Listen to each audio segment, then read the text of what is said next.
Hi, good morning, everyone. Welcome to Midwife Monday. Hey, we're going to talk about birth control options today. Comes up at all of the postpartum visits. You know, what do I do? You know, how do I space out my children? How do I not have any more children?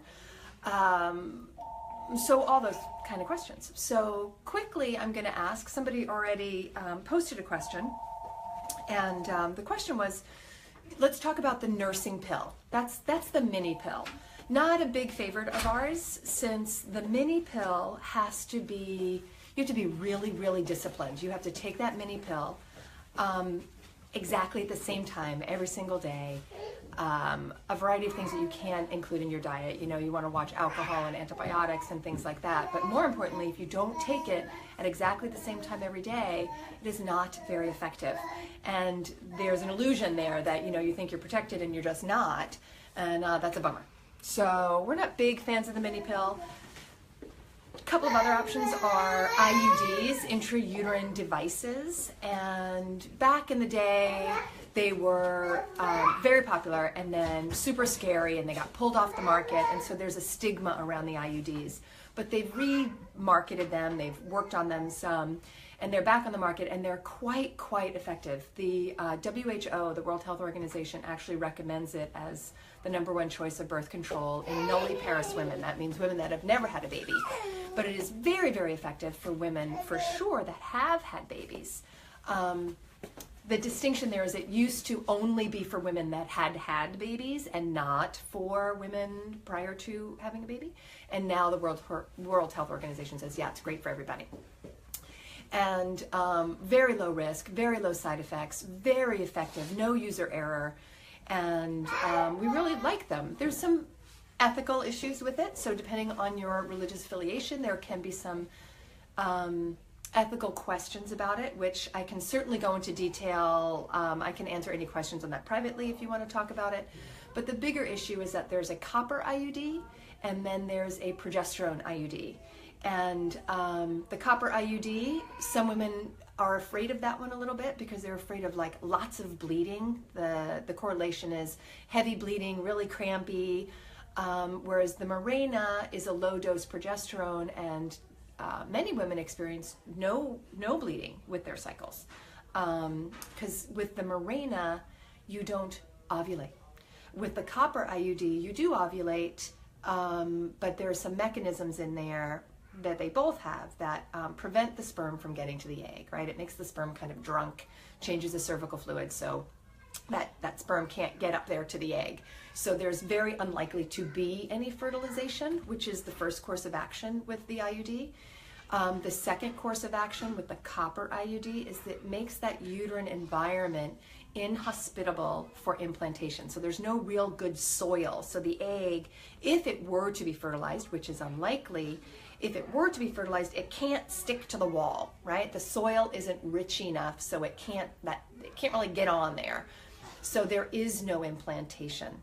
Whereas with the Mirena, same thing, it makes the sperm drunk, so the little sperm can't get to the egg, right? It changes that cervical fluid. And it also decreases ovulation. And it makes the uterine wall inhospitable for implantation.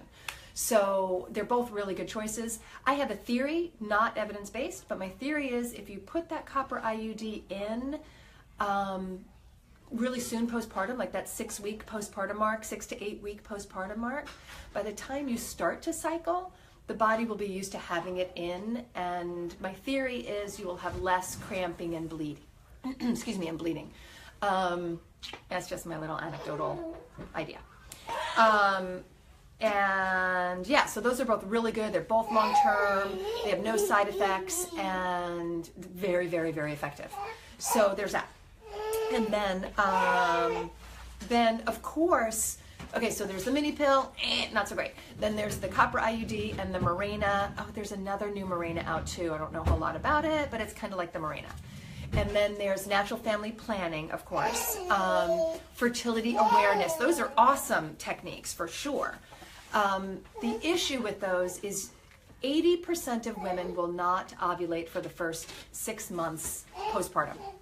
So while you're breastfeeding, this is all if you're breastfeeding. So What do we do for 6 months if we're not sure if we're ovulating or not? 20% of us will ovulate. We'll have a fertile ovulation before we get our cycle. So it's tricky. Breastfeeding does not prevent pregnancy, right? Our grandmothers used to tell us that, and it's not true. That's how we got Irish twins. And there you go. So not everybody wants children that close together again. So natural family planning or fertility awareness, awesome ways for birth control. They're terrific. You can't really start doing it until you get your cycle back regularly, and then you could do some fertility awareness. You're checking cervical fluid and your basal body temperature, position of the cervix. So some women are really comfortable with their bodies and they know how to assess those things. And then you do little, there are apps for this, so you can make little marks on your calendar for when, your basal body temperature went up, or your cervical fluid changed, or when you were intimate, right? And then there's also coitus interruptus, which it's about 80% effective if done properly. So that is also an option. And then another really easy option, easy for me to say, is barrier methods, right? So our partners might not be as comfortable using condoms as we are, but it is certainly an option. Condoms, especially if you don't want to do the IUD, if you're uncomfortable with that concept, you don't want anything inside your body. Some women are just like, yeah, I'm not really liking that idea. That's totally fine. So barriers obviously are very, very effective. So condoms.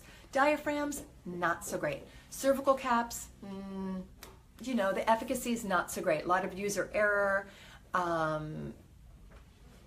There's some user error going on there. They can slip, they can slide. You need spermicide with them. There are things like that. So that's sort of the birth control idea on a, quick little thing on birth control.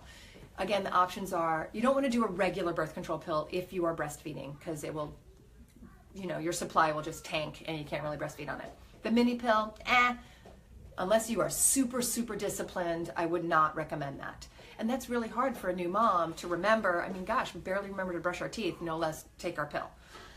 The IUDs, the copper, no hormones, may cause heavier bleeding, a little bit of cramping, but that will resolve in a few months. The Mirena, it's a low dose progesterone, so it is effective and it's safe for breastfeeding.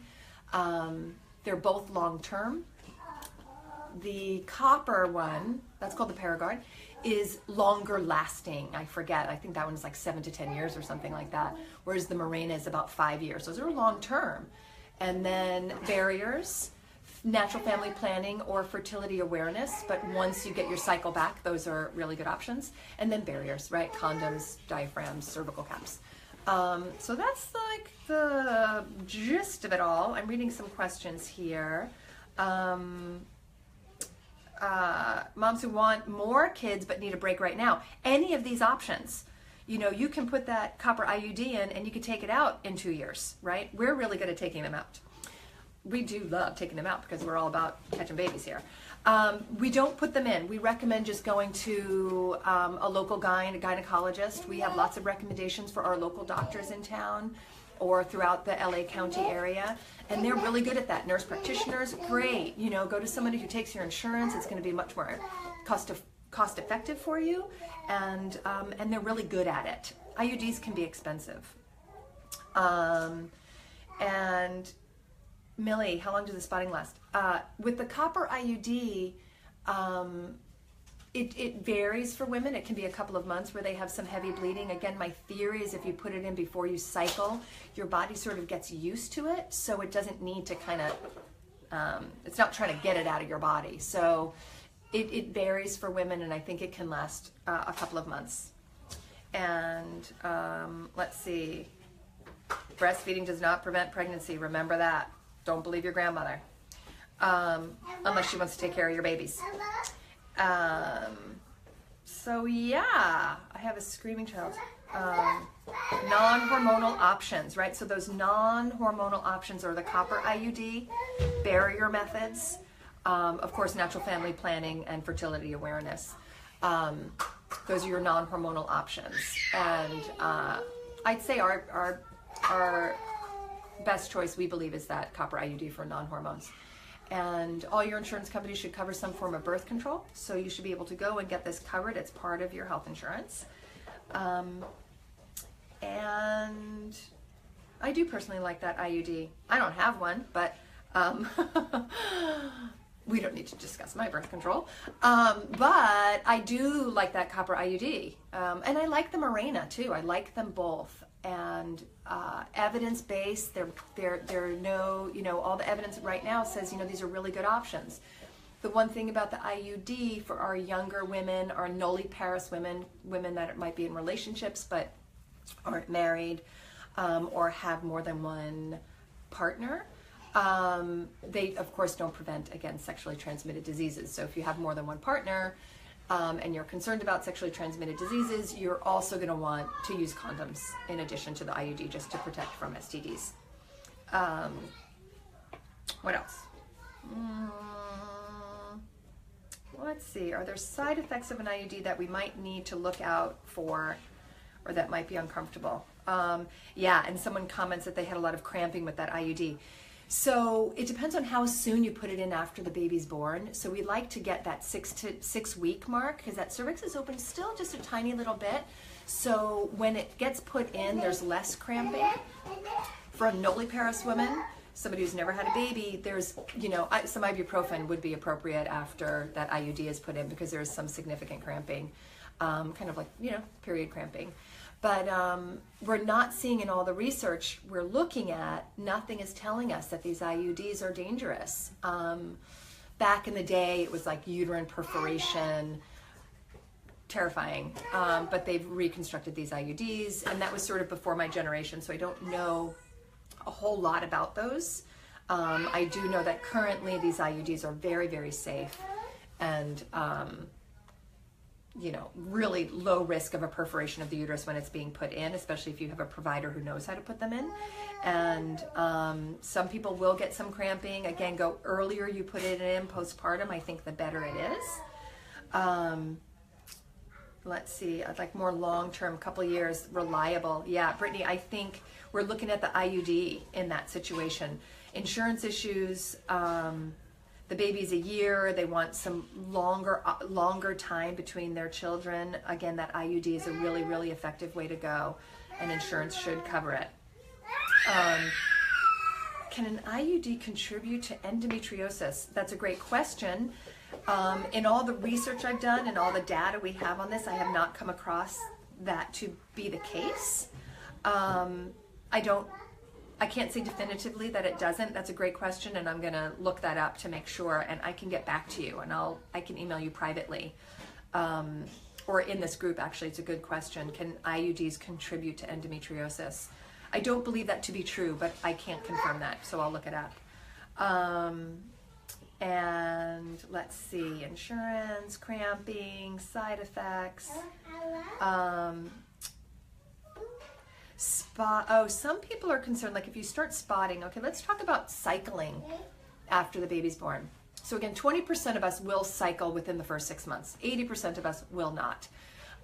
It's not uncommon to have a cycle, but for them to not start regularly, while you're breastfeeding. So it could even take a year. It can take 15 months. It could take 18 months during your breastfeeding relationship.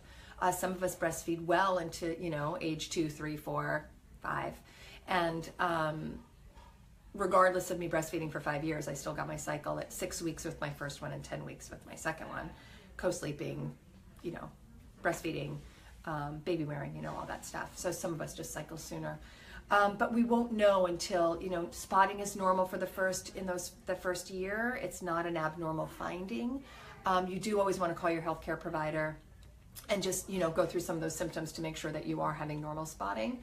But it's not uncommon to have some of that, like, my body kind of wants to have a period, but it hasn't started yet because you're not really ovulating yet. So when you have questions on that, always call a healthcare provider to confirm, right? To confirm that what you're experiencing is normal.